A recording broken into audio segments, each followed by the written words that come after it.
wabarakatuh dan selamat sore untuk kita semua. Sore. Jadi baiklah, di kesempatan kali ini kami yang sudah melakukan diskusi dan analisis akan mempresentasikan sekaligus menjelaskan materi seni teater. Seni teater ini pemateri pertamanya akan dijelaskan oleh Ernawati Sinaga, kemudian dilanjutkan oleh pemateri kedua Anissa, lalu lanjut ke pemateri ketiga yaitu Filja, lalu pemateri keempat Yeskiel, dan terakhir saya sebagai pemateri terakhir sekaligus pengambil kesimpulan. Oke, mungkin mari langsung kita mulai untuk penjelasan dari materi. Sebelum saya membahas seni teater, kalian pernah dengar seni teater tidak? Tidak.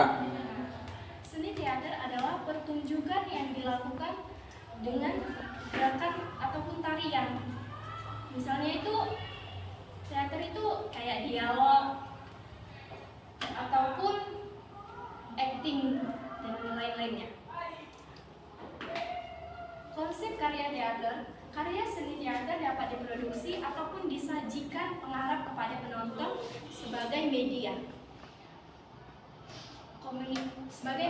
komunikasi atas ide ataupun gagasan seni yang selalu mempertimbangkan unsur-unsur, misalnya unsur naskah, panggung, sutradara, pemain, dan properti. Selanjutnya, teknik pengungkapan gagasan.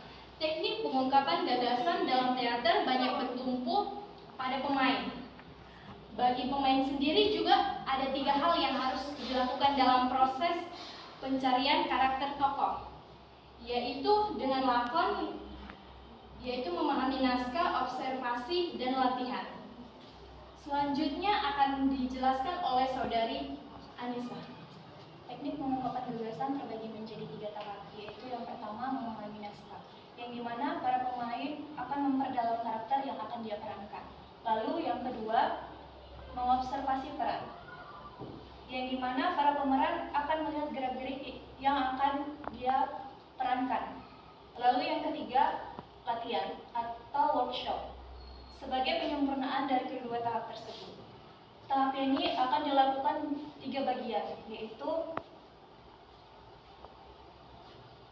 olah tubuh, yang dimana melatih kelenturan tubuh untuk memerankan tokoh. Lalu yang kedua adalah olah vokal.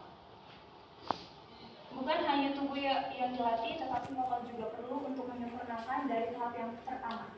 Lalu yang ketiga atau yang terakhir, olah soma, melatih daya konsentrasi untuk menghindari lupa naskah atau lupa dialog. Selanjutnya akan dijelaskan oleh pemateri ketiga, yaitu Filja. Baiklah, dalam memerankan tokoh-tokoh cerita harus dilakukan secara wajar, tidak berlebihan atau overacting, baik dialog maupun gerak atau aksi. Nah, gerak-gerakan ini penting dilakukan oleh pemain agar menegaskan watak dan ketentuan watak dan karakter yang dibawakannya. Nah, macam-macam gerak yang dilakukan oleh pemain. Yang pertama adalah movement. Movement itu adalah perpindahan. Dan gestur itu adalah gerakan badan serta anggotanya. Nah, yang ketiga ada bisnis. Bisnis itu gerakan kecil yang dilakukan oleh tangan, jari, dan kepala. Yang keempat ada gait. Gait itu gerakan besar, misalnya cara berjalan. Lalu yang terakhir itu ada detail. Detail itu gerakan kecil, misalnya kedip mata. Untuk lebih memahami teknik pengungkapan gagasan dalam berkarya teater, selanjutnya di sini ada proses berkarya teater. Nah, dibutuhkan prosedur yang benar dalam berkarya teater. Prosedur yang dimaksud itu yang pertama adalah tujuan penciptaan. Tujuan penciptaan teater adalah mengomunikasikan gagasan kehidupan melalui pertunjukan teater. Yang kedua, media pengungkapan. Media pengungkapan terdiri atas bahasa verbal dan bahasa non-verbal. Yang ketiga ada tata kelola. Nah, tata kelola ini adalah cara atau strategi dan teknis produksi untuk mewujudkan gagasan artistik yang diharapkan.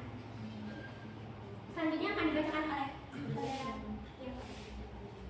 Selanjutnya ada menyusun naskah drama. Menyusun naskah drama itu seperti menuangkan ide-ide yang akan dituangkan ke dalam suatu drama atau cerita. Naskah atau lakon dibuat oleh seorang penulis naskah. Di dalam naskah terdapat ide atau gagasan yang memuat nilai-nilai kehidupan. Seperangkat gagasan dan ide akan membentuk satu kesatuan tema. Pengaplikasian tema diwujudkan melalui lakon dan tokoh yang terlibat di dalamnya.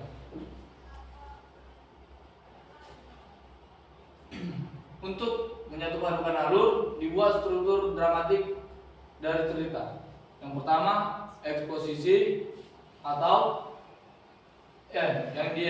eksposisi dapat diartikan seperti awal mula cerita.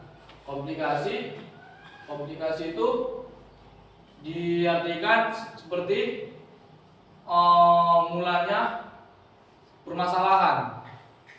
Yang ketiga, konflik itu disitulah terjadinya permasalahan.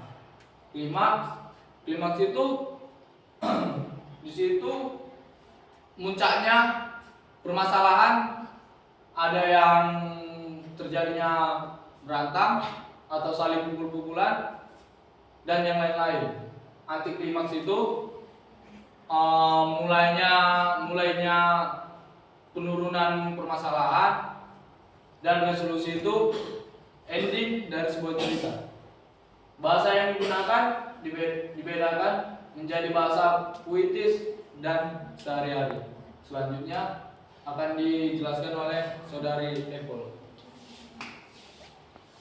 Nah, jadi di atas panggung teater sendiri itu sebenarnya kita itu sedang mengartikan dari simbol-simbol yang diberikan oleh penulis. Jadi penulis atau pengarang teater itu akan memberikan sebuah ide gagasan yang dimanifestasikan menjadi simbol-simbol. Nah, teater menggunakan simbol untuk menyampaikan gagasan dari si pengarang itu. Dan kita sebagai penonton akan menafsirkan simbol-simbol yang sudah diberikan oleh pengarang itu. Nah, kegiatan ini yang menjadi esensi dari menonton teater itu sendiri.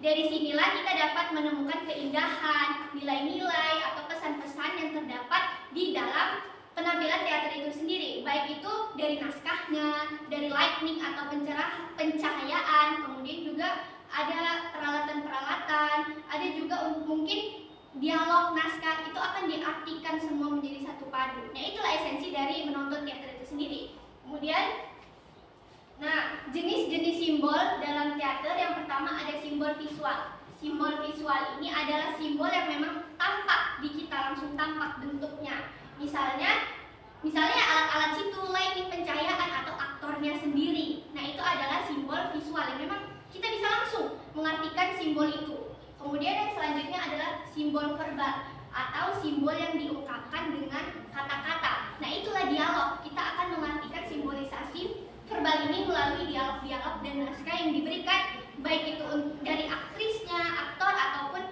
narator yang ada di dalam teater itu. Dan terakhir adalah simbol auditif, yaitu simbol yang berbunyi. Misalnya seperti bunyi genderang mungkin saat teater itu terjadi, bunyi-bunyi petir atau suara-suara, efek-efek suara yang terdapat dalam penampilan teater. Kemudian fungsi dari simbol ini sendiri adalah untuk memperkuat komunikasi atas ide-ide dan gagasan yang sudah diberikan oleh pengarang tadi, agar kita bisa lebih memahami apa yang dimaksudkan, apa yang mau dikomunikasikan oleh si pengarang itu kepada kita. Kualitas komunikasi atau penafsiran dari sebuah teater itu ditentukan oleh proses pencarian ini, pencarian dari simbolisasi makna yang ada di dalam cerita itu. Proses latihan juga menjadi esensi dan juga proses penjiwaannya. Nah, itu esensinya. Nah, begitu saja mungkin kesimpulannya. Nah, karya teater yang unik, orisinil, dan utuh tercipta dari pengelolaan unsur-unsur seperti naskah, tempat, sutradara, pemain, dan properti yang baik. Proses ini melibatkan transformasi ide ke dalam simbol-simbol, baik itu verbal, visual, dan auditif, yang mampu mengomunikasikan gagasan seniman kepada penonton. Itulah kualitas teater yang baik, seperti itu.